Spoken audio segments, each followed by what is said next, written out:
काम गीता महाभारत के आश्वमेधिक पर्व के अंतर्गत भगवान श्री कृष्ण और धर्मराज युधिष्ठिर संवाद के रूप में काम गीता प्राप्त है।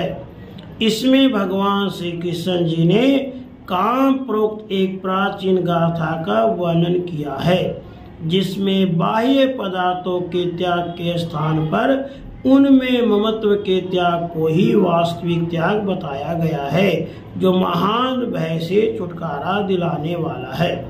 अत्यंत लघु कलेवर वाली यह काम गीता चलिए श्रवण करते हैं। भगवान श्री कृष्ण जी कहते हैं, हे भारत, केवल राज्य आदि बाह्य पदार्थों का त्याग करने से ही सिद्धि प्राप्त नहीं होती, शारीरिक द्रव्य का त्याग करके भी सिद्धि प्राप्त होती है अथवा नहीं भी होती है। बाह्य पदार्थों से अलग होकर भी जो शारीरिक सुख विलास में आसक्त हैं, उसे जिस धर्म और सुख की प्राप्ति होती है वह तुम्हारे साथ द्वेष करने वालों को ही प्राप्त हो।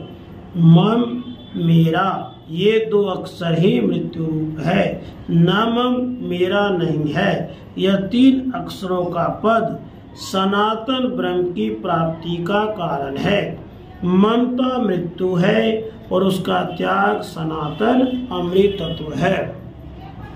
राजन, इस प्रकार मृत्यु और अमृत दोनों अपने भीतर ही स्थित है। ये दोनों अदृश्य रहकर प्राणियों को लड़ाते हैं, अथवा किसी को अपना मानना किसी को अपना न मानना यह भाव ही युद्ध का कारण है, इसमें संशय नहीं है। हे भरत नंदन, यदि इस जगत की सत्ता का विनाश न होना ही निश्चित हो, तब तो प्राणियों के शरीर का भेदन करके भी मनुष्य अहिंसा का ही फल प्राप्त करेगा। चराचर प्राणियों सहित समूची पृथ्वी को पाकर भी जिसकी उसमें ममता नहीं होती, वह उसको लेकर क्या करेगा, अर्थात उस संपत्ति से उसका कोई अनर्थ नहीं हो सकता। किंतु कुंती नंदन, जो वन में रहकर जंगली फल मूलों से ही जीवन निर्वाह करता है, उसकी भी यदि द्रव्यों में ममता है तो वह मौत के मुख में ही विद्यमान है। भारत, बाहरी और भीतरी शत्रुओं के स्वभाव को देखिए, समझिए। ये मायामय होने के कारण मिथ्या है, ऐसा निश्चय कीजिए। जो मायिक पदार्थों को ममत्व की दृष्टि से नहीं देखता, वह महान भय से छुटकारा पा जाता है। जिसका मन कामनाओं में आसक्त है, उसकी संसार के लोग प्रशंसा नहीं करते। कोई भी प्रवृत्ति बिना कामना के नहीं होती और समस्त कामनाएं मन से ही प्रकट होती है। विद्वान पुरुष कामनाओं को दुख का कारण मानकर उनका परित्याग कर देते हैं। योगी पुरुष अनेक जन्मों के अभ्यास से योग को ही मोक्ष का मार्ग निश्चित करके कामनाओं का नाश कर डालता है। जो इस बात को जानता है वह दान, वेदाध्ययन, तप, वेदोक्त कर्म, व्रत, यज्ञ, नियम, ध्यान, योग आदि का कामना पूर्वक अनुष्ठान नहीं करता, तथा जिस कर्म से वह कुछ कामना रखता है वह धर्म नहीं है। वास्तव में कामनाओं का निग्रह ही धर्म है और वही मोक्ष का मूल है। युधिष्ठिर, इस विषय में प्राचीन बातों के जानकार विद्वान एक पुरातन गाथा का वर्णन किया करते हैं, जो काम गीता कहलाती है।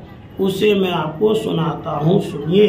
काम का कहना है कि कोई भी प्राणी वास्तविक उपाय, निर्ममता और योगाभ्यास का आश्रय लिए बिना मेरा नाश नहीं कर सकता। जो मनुष्य अपने से शस्त्र बल की अधिकता का अनुभव करके मुझे नष्ट करने का प्रयत्न करता है, उसके उस शस्त्र बल से मैं अभिमान रूप से पुनः प्रकट हो जाता हूँ। जो नाना प्रकार की दक्षिणा वाले यज्ञों द्वारा मुझे मारने का यत्न करता है, उसके चित्त में मैं उसी प्रकार उत्पन्न होता हूँ जैसे उत्तम जंगम योनियों में धर्मात्मा। जो वेद और वेदांत के स्वाध्याय रूपी साधनों के द्वारा मुझे मिटा देने का प्रयास करता है, उसके मन में मैं सथावर प्राणियों में जीवात्मा की भांति प्रकट होता हूँ। जो सत्य पराक्रमी पुरुष धैर्य के बल से मुझे नष्ट करने की चेष्टा करता है, उसके मानसिक भावों के साथ मैं इतना घुल मिल जाता हूँ कि वो मुझे पहचान नहीं पाता। जो कठोर व्रत का पालन करने वाला मनुष्य तपस्या के द्वारा मेरे अस्तित्व को मिटा डालने का प्रयास करता है, मैं उसकी तपस्या में ही प्रकट हो जाता हूँ। जो विद्वान पुरुष मोक्ष का सहारा लेकर मेरे विनाश का प्रयत्न करता है, उसकी जो मोक्ष विषयक आसक्ति है उसी से वह बंधा हुआ है। यह विचार कर मुझे उस पर हंसी आती है और मैं खुशी के मारे नाचने लगता हूँ। एकमात्र मैं ही समस्त प्राणियों के लिए अवध्य एवं सदा रहने वाला हूँ। अतः महाराज, आप भी नाना प्रकार के दक्षिणा वाले यज्ञों द्वारा अपने उस कामना को धर्म में लगा दीजिए, वही आपकी वह कामना सफल होगी। विधि परवक दक्षिणा देकर आप अश्वमेध का तथा पर्याप्त दक्षिणा वाले अन्य समृद्धिशाली यज्ञों का अनुष्ठान कीजिए। अपने मारे गए भाई बंधुओं को बारंबार याद करके आपके मन में व्यथा नहीं होनी चाहिए। इस सम्रांगण में जिनका वध हुआ है उन्हें आप फिर नहीं देख सकते, इसलिए आप पर्याप्त दक्षिणा वाले समृद्धिशाली महायज्ञों का अनुष्ठान करके इस लोक में उत्तम कृति और परलोक में श्रेष्ठ गति प्राप्त करेंगे। इति श्री महाभारते आश्वमेधिके पर्वणि कृष्ण धर्मराजे संवादे काम गीता संपूर्णा। राधे कृष्ण, राधे कृष्ण।